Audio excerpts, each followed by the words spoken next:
ஓம் ஸ்ரீ மகாபெரிவா சரணம். மகாபெரிவா ஜெயந்தி நாளான இன்னைக்கு 132வது மகா அனுஷ மகோத்சவம் எல்லா இடங்கள்லேயும் எல்லா கோவில்கள்லேயும் ரொம்ப சிறப்பாக மகாபெரிவா கோவில்கள் எல்லாம் ரொம்ப சிறப்பாக பூஜைகள் நடந்துட்டு வருது. அதை தவிர எல்லாருமே ஆற்றுல மகாபெரிவா படமோ விக்கிரகமோ வச்சுட்டு இன்றைக்கி எல்லாருமே பூஜை பண்ணுவா. அப்படிப்பட்ட உன்னதமான இந்த நாளில் மகாபெரிவா மகிமையில் ஓரிரு அனுபவங்கள் உங்கள் எல்லாருக்கிட்டையும் சொல்லலான்னு இருக்க. மகாபெரிவா தொடர்பான ஒவ்வொரு சம்பவத்தையும் நம்ம படித்து முடித்த பிறகு இப்படியெல்லாம் ஞான திருஷ்டி கொண்ட ஒரு மகான் சமீப காலத்தில் நம்மோடு வாழ்ந்திருக்கிறாராங்கிற ஆச்சரியமும் பிரமிப்பும் ஒவ்வொருத்தருக்கும் ஏற்படுறதில்ல, ஆச்சரியமே இல்லை. தவ வாழ்க்கை வாழ்ந்து வருகிற ஞானிகள் ஆகாயத்தை பார்த்து மழை பெய் என்றால் பெய்துவிடும், கொட்டுகிற மழையை நிற்க வைக்க வேண்டும் என்றாலும் அவர்களால் இது சாத்தியமாகும். காஞ்சியில் கொளுத்துகிற வெயில் வேளையில் சங்கரமடத்தில் இருந்துண்டு மயிலாப்பூரில் மழை கொட்டொன்று கொட்டுவதை பற்றி தன் பக்தர்களுக்கு ஒரு முறை சொல்லி இருக்கிறார் மகாபெரிவா. எல்லாருக்கும் ஆச்சரியம். காஞ்சியில் அக்னி நட்சத்திர காலம் போல் வெயில் கொளுத்தின்னு இருக்கும்போது மயிலாப்பூரில் எப்படி மழை பெய்யும்? மயிலைக்கும் காஞ்சிக்கும் அவ்வளவு பெரிய தொலைவில்லையே என்று யோசித்தார்கள். அப்புறம்தான் எல்லாருக்கும் தெரிஞ்சது, பிரபல ஆன்மீக சொற்பொழிவாளரான எம்பார் விஜயராகவாச்சாரியர் மயிலையில் பிரசங்கம் செய்யும்போது மகாபெரிவாளை பற்றி நெகிழ்வாக பேசியிருக்கிறார். அப்போது கூட்டத்தில் இருந்த ஒரு நாத்திக அன்பர் குறுக்கிட்டு, நீங்கள் சொல்கிற மகாபெரிவா நினைத்தால் மயிலையில் மழையை பெய்ய வைக்க முடியுமா அப்படின்னு குதர்க்கமாக கேட்க, எம்பாரும் மகாபெரிவாளை மனதுக்குள் பிரார்த்தித்து வாக்கு கொடுத்து விட்டார். மழைக்காக ஏங்கிய காலம் அது. சென்னையே காய்ந்து போயிருந்தது. அப்போ உண்மையான தன் பக்தன் எம்பார் கொடுத்த வாக்கை மெய்ப்பிப்பதற்காக அரை மணி நேரம் காஞ்சியில் தவம் இருந்து மயிலையின் சாலைகளில் வெள்ளம் பெருக்கெடுத்து ஓடவிட்டா மகாபெரிவா. இதுபோல இன்னொரு மழை சம்பவம். இது அரசியல்வாதி சம்பந்தப்பட்டது. தமிழகம் முழுக்க மழையே இல்லை சாமி, நான் அமைச்சராக இருக்கேன், இனியும் மழை வரலன்னா மக்கள் என்னை முற்றுகிட ஆரம்பிச்சிருவாங்கன்னு காஞ்சிபுரத்தில் மகாபெரிவா கிட்ட ஒரு முறை தெரிவித்திருக்கிறார் எம்ஜிஆர் ஆட்சியில் அமைச்சராக இருந்த ராஜாராம். மகாபெரிவா ஆசீர்வதித்து அனுப்பினார் ராஜாராமை. செங்கல்பட்டில் ஒரு கூட்டத்தில் கலந்துக்கிறதுக்காக அங்கேருந்து காரில் புறப்பட்டார் ராஜாராம். 10 நிமிடம் கூட பயணித்திருக்க மாட்டார். மழை பீத்து கொண்டு அடிக்க கார் வைப்பர் வேலை செய்வது நின்று போய் அங்கிருந்து ஓரடி கூட நகர முடியவில்லையாம். எப்பேற்பட்ட ஒரு அற்புதத்தை நிகழ்த்தியிருக்கா பெரியவா. இப்படி சொல்லிட்டு அப்படி போகும்போதே மழை கொட்ட ஆரம்பிச்சிடுது. அதே மாதிரி மகாபெரிவாளின் ஞான திருஷ்டியை சொல்கிற இன்னொரு சம்பவத்தை இப்போ பார்க்கலாம்.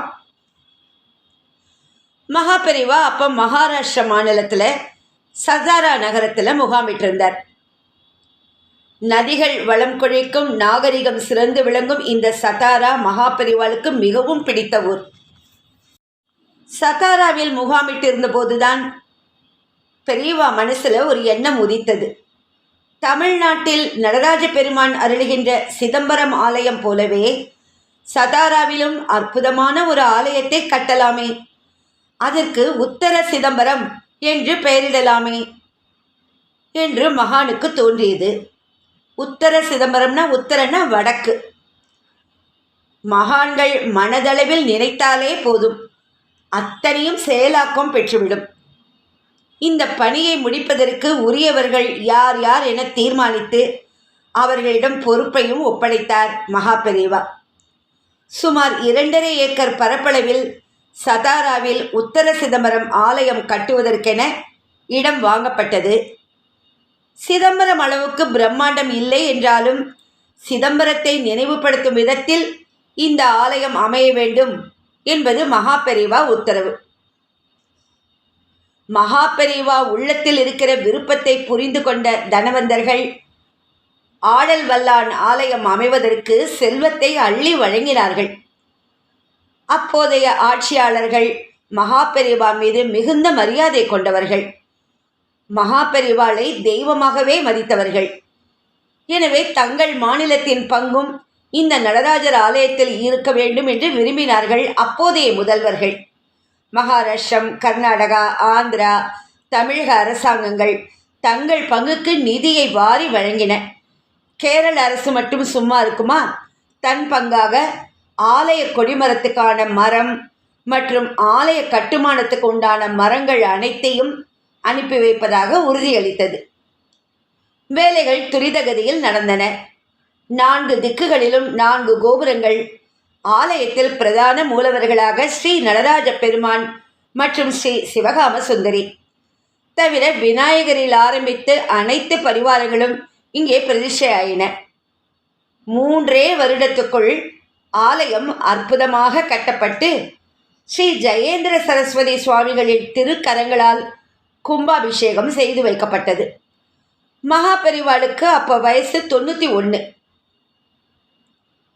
மகாபெரிவாளின் திருப்பெயரை பறைசாற்றும் விதத்தில் இன்றும் கம்பீரமாக நிற்கிறது சதாரா உத்தர சிதம்பரம் கோவில். உத்தர சிதம்பரம் ஆலய கட்டுமான பணிகள் சதாராவில் நடந்து கொண்டிருந்த வேளையில் மகாபெரிவாளும் அதே ஊரில் கேம்ப் இருந்தார். மகாபெரிவா பக்தர்களுக்கு சதாரா என்பதும் இன்னொரு காஞ்சிபுரம் மாதிரிதான். காஞ்சியில் பெரியவாளை தரிசிக்க வருவது போல சதாரா கேம்பிலும் இந்த மகானை தரிசிக்க தமிழகத்திலிருந்து பெரும் திரளாக புறப்பட்டு போவார்கள். அதுபோல் அன்றைய தினம் தமிழ்நாட்டிலிருந்து ஏராளமான பக்தர்கள் மகாபெரிவா தரிசனத்திற்கென்று சதாரா முகாமில் காத்திருந்தார்கள். ரயில்வேயில் சிஜிஎம்மாக இருந்த உயர் அதிகாரி ஒருவரும் மகாபெரிவா தரிசனத்துக்கு வந்திருந்தார். ஸ்ரீமடத்து அணுகு தொண்டர்கள் அவரை மகாபெரிவா அருகே அழைத்து வந்து அறிமுகப்படுத்தி உட்கார வைத்தார்கள். அப்போதுதான் கேரள அரசின் சார்பாக அங்கிருந்து மரங்கள் ரயில்வே மூலமாக சதாராவுக்கு அனுப்பி வைக்கும் வேலைகள் நடைபெற்று கொண்டிருந்தன. ஏனோ சதாரா ஆலய பணிகளுக்கு தேவையான மரங்கள் உரிய வேளையில் கேரளாவிலிருந்து ரயில்கள் மூலம் அனுப்பப்பட்டும் அவை சதாராவை வந்து அடையவில்லை. எங்கோ ஓரிடத்தில் இந்த மரங்கள் அடங்கி ரயில் வேகன்கள் நின்றுவிட்டன போலும். இந்த விஷயம் குறித்து மகாபெரிவா அந்த சிஜிஎம்மிடம் சொன்னார்.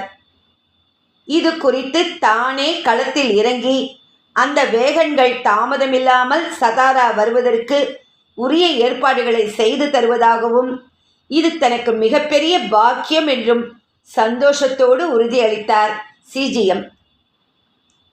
அதற்கு பிறகு சப்ஜெக்ட் மாறிய மகாபெரிவா கேரளாவிலிருந்து மகாராஷ்டிராவில் இருக்கிற இன்ன ஊர் பெயரை சொல்கிறா பெரிவா. இந்த ஊருக்கு செல்லும் பயணிகள் ரயில் சென்னை சென்ட்ரல் ரயில் நிலையத்துக்கு வந்து போகுமோ அப்படின்னு அந்த அதிகாரியை பார்த்து கேட்குறார். அதிகாரிக்கு குழப்பம். காரணம், மகாபெரிவா குறிப்பிட்ட அந்த ரயில் சென்னைக்கே வராது. ஜோலார்பேட்டை தாண்டி காட்பாடியிலேயே பாதை மாறி ஆந்திரா சென்று மகாராஷ்டிராவின் குறிப்பிட்ட ஊரை அடைந்துவிடும். மகாபெரிவா ஏன் இதை கேட்கிறார் என்று சிந்தித்த சிஜிஎம், பெரிவா, அந்த ரயில் சென்னை பக்கமே வராது. அது காட்பாடியில் பிரிந்து ஆந்திர மார்க்கமாக தாங்கள் சொன்ன ஊரை அடைந்துவிடும் அப்படிங்கிறார் அந்த அதிகாரி. இல்லை, அந்த ரயில் இப்போ சென்னை சென்ட்ரல் போயிருக்கு, நீ விசாரிச்சு பாரு அப்படின்னு சொல்லிட்டு அடுத்த பக்தரை பார்த்து பேச ஆரம்பித்து விட்டார் மகாபெரிவா. முகம் நிறைய குழப்பத்தோடு அந்த ரயில்வே அதிகாரி கேம்பை விட்டு வெளியே வந்தார். எப்படி அந்த ரயில் சென்னை சென்ட்ரல் ரயில்வே நிலையத்துக்கு செல்லும்? இது அவரது மனசை குடைந்து கொண்டே இருந்தது. மகாபெரிவா ஒரு விஷயத்தை சும்மா சொல்ல மாட்டார். அப்படி ஒருவேளை மகான் தன் திருவாய் திறந்து மலர்ந்தால் அது வேத வாக்கு. இப்படிப்பட்ட நம்பிக்கை கொண்டவர் அந்த ரயில்வே அதிகாரி. ஃபோன் பேசக்கூடிய ஓர் இடத்துக்கு சென்று சென்னை ரயில்வே அலுவலகத்தை தொடர்பு கொண்டு மகாபெரிவா சொன்ன ரயில் குறித்த விவரத்தை கேட்டார். அங்கிருந்து அவர்கள் சொன்ன பதில் அதிகாரியை அதிர்ச்சிக்குள்ளாக்கியது. ஆம், காட்பாடியில் தடம் மாற வேண்டிய ரயில் எப்படியோ சில டெக்னிக்கல் கோளாறு காரணமாக சென்னை சென்ட்ரலுக்கே வந்துவிட்டதாம். சென்னையில் இருந்து வந்த இந்த பதிலை கேட்டதும் அதிகாரி ஆடி போய்விட்டார். மகாராஷ்டிராவின் சாதாரணமான சதாரா என்கிற ஊரில் உட்கார்ந்து கொண்டு உலக இயக்கத்தையே கண்காணித்து கொண்டிருக்கிறாரேன்னு ஆச்சரியப்பட்டு கேம்பினுள் மீண்டும் சென்றார். மகாபெரிவாளுக்கு சாஷ்டாங்கமாக நமஸ்காரம் செய்தார். ஆமா பெரியவா, நீங்கள் சொன்னது உண்மைதான் என்றார் பவ்யமாக. பாவம், ஏதோ குழப்பம் ஆயிடுத்து போலிருக்கு, உடனே அதை சரி பண்ணு அப்படின்னு பெரியவா சொல்லிட்டு ரயில்வே சிஜிஎம்முக்கு பிரசாதத்தை கொடுத்து அவரை ஆசிர்வதித்து அனுப்பினார் மகா பெரியவா. எப்பேற்பட்ட ஒரு அனுபவம்! எங்கேயோ சதாராவில் இருக்கிறவருக்கு சென்னை சென்ட்ரல் ஸ்டேஷனில் அந்த ரயில் வந்திருக்கிறது எப்படி தெரிஞ்சுது? எப்பேற்பட்ட ஒரு ஞான திருஷ்டி மகா பெரியவாளுக்கு!